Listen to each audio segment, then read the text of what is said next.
శ్రీ సత్యసాయి జిల్లా పరిగి మండల ప్రభుత్వ పాఠశాలలో జరుగుతున్న 5,200 నుంచి 6,000 మంది విద్యార్థులకు ప్రభుత్వ పాఠశాలలో చదువుతున్న మెనూ ప్రకారం వారానికి 5 రోజులు కోడిగుడ్డు ఇవ్వాలి.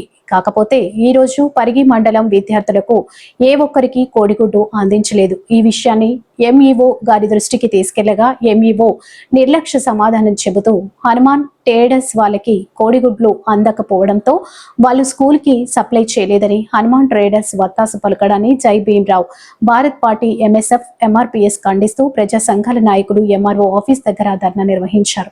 ఈ కార్యక్రమంలో పాల్గొన్న వారు జై భీమ్రావ్ భారత్ పార్టీకి శ్రీ సత్యసాయి జిల్లా అధ్యక్షులు ఊట్కూరు నాగరాజు, ఎంఎస్ఎఫ్ జిల్లా అధ్యక్షులు రవికుమార్, ఎంఆర్పీఎస్ మండల నాయకులు రమేష్ నరసింహులు, మూర్తి రామకృష్ణ తదితరులు పాల్గొన్నారు. ఈ కూటమి ప్రభుత్వం రాష్ట్రంలో ఉన్నటువంటి గ్రామీణ ప్రాంతాల అక్కడి నుంచి పట్టణ స్థాయి వరకు ప్రతి ఒక్క ప్రభుత్వ పాఠశాలలో ప్రతిరోజు గుడ్డు ఇవ్వాలని చెప్పేసి పెట్టినటువంటి నివేదికను ఈరోజు పరిగి మండలంలో ఉన్నటువంటి అధికారులు పూర్తిగా దుర్వినియోగం చేసినటువంటి దుస్థితి. ఈరోజు ఏదైతే సోమవారం నాడు మధ్యాహ్నం పరిగి మండలంలో ఎక్కడ కూడా పూర్తిగా ప్రతి ఒక్క పాఠశాల ఏ యొక్క ప్రభుత్వ పాఠశాలలో కూడా కోడిగుడ్డ ఇవ్వనటువంటి దుర్మార్గమైనటువంటి పరిస్థితి. మేము ఎంఈఓ గారికి వెళ్ళి సార్ మేడం ఎందుకు కోడిగుడ్డ ఇవ్వలేదని చెప్పేసి మేము అడిగితే కనీసం ఏమాత్రం చల్లం పట్టించుకున్నటువంటి పాపం పోలే. తీరా పాఠశాలలు మేము సందర్శిస్తే, విద్యార్థి నాయకులుగా మేము పాఠశాలను సందర్శిస్తే అక్కడ ఉన్నటువంటి హెచ్ఎం గారు మాకు ఏజెన్సీ ద్వారా గుడ్లు అందలేవు అని చెప్పేసి తిరస్కరించినటువంటి పరిస్థితి. అంటే ఈ యొక్క అధికారులు ఏజెన్సీ వాళ్ళు కుమ్మక్కైనారా అని చెప్పేసి మేము ఈ రకంగా ప్రభుత్వాన్ని ప్రశ్నిస్తున్నాం. ఈరోజు సొంత మంత్రి గారు అయినటువంటి సవితమ్మ గారు సొంత నియోజకవర్గంలో ఈరోజు ఈ రకంగా పేద విద్యార్థులకు కోడిగుడ్లు అందని ద్రాక్షరసంగా మారిపోతుంటే మంత్రి గారు నిర్లక్ష్యం ఏ రకంగా ఉందో ఒకసారి అందరూ ఆలోచించాల్సిందిగా కోరుతున్నాం.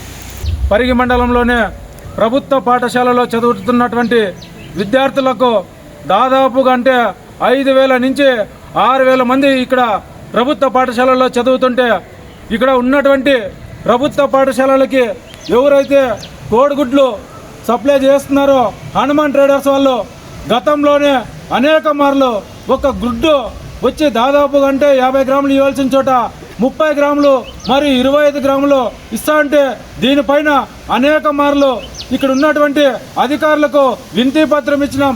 అయినా కూడా ఇక్కడ ఉన్నటువంటి ఎవరైతే కోడిగుడ్లు సప్లై చేస్తున్నారో హనుమాన్ ట్రేడర్స్ వాళ్ళకి కనీసం ఇంతటి కూడా చలనం అనేది కలగలేదు. దీని అంతటికీ కారణమైనటువంటి ఎంఈఓ గారు ఈరోజు ఇదే పరిగి మండలంలో కోడిగుడ్లు ఇస్తాను లేదు. మరి మీరు ఒకసారి దీనిపైన ఎందుకు కోడిగుడ్లు ఇవ్వలేదని మేము ఎంఈఓ గారిని వచ్చి ఇక్కడ అడుగుతుంటే కనీసం ఎంఈఓ గారు ఎంత నిర్లక్ష్యం సమాధానం చెప్తున్నారంటే అక్కడ ఎవరైతే హనుమాన్ ట్రేడర్స్ ఉన్నారో వాళ్ళకి కోడిగుడ్లు సప్లై ఇవ్వలేదు, అందుకనే వాళ్ళు ఈరోజు ఇవ్వట్లేదని మరియు ఈ ఎంఈఓ గారు అయినటువంటి వారిని వాళ్ళకు అంత మర్యాదపూర్వకంగా ఎందుకు మర్యాద ఇస్తారనేది మాకు చాలా అనుమానాలు కలుగుతున్నాయి. దీనిపైన విచారణ చేయాలి. అలాగే ఇంతటి దాదాపు అంటే పరిగి మండలంలో ప్రభుత్వ పాఠశాలలో చదువుతున్నటువంటి మరియు అంగన్వాడీ పాఠశాలలకు కూడా ఈ హనుమాన్ ట్రేడర్సే ఈ కోడిగుడ్లు సప్లై చేస్తున్నారు కనుక వీళ్ళపైన ఎవరైతే హనుమాన్ ట్రేడర్స్ ఉన్నారో కోడిగుడ్లు సప్లై చేసే వాళ్ళ టెండర్స్ని వెంటనే రద్దు చేయాలని మేము కలెక్టర్ గారికి ఈ పరిగి మండలం తరఫున మేము డిమాండ్ చేస్తున్నాం.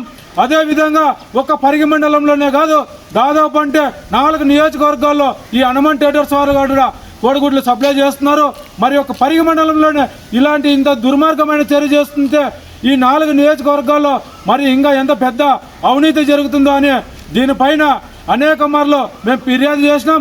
అయినా ఇప్పటికైనా అధికారులు ఇప్పటికైనా స్పందించి ఈ హనుమాన్ ట్రేడర్స్ ఏదైతే ఉన్నారో వాళ్ళని వెంటనే రద్దు చేయాలని జై భీమ్రావ్ భారత్ పార్టీ తరఫున ఎంఈఎస్ తరఫున అలాగే ఎంఆర్ఎఫ్ ప్రజా సంఘాల ఆధ్వర్యంలో మేము డిమాండ్ చేస్తున్నాం.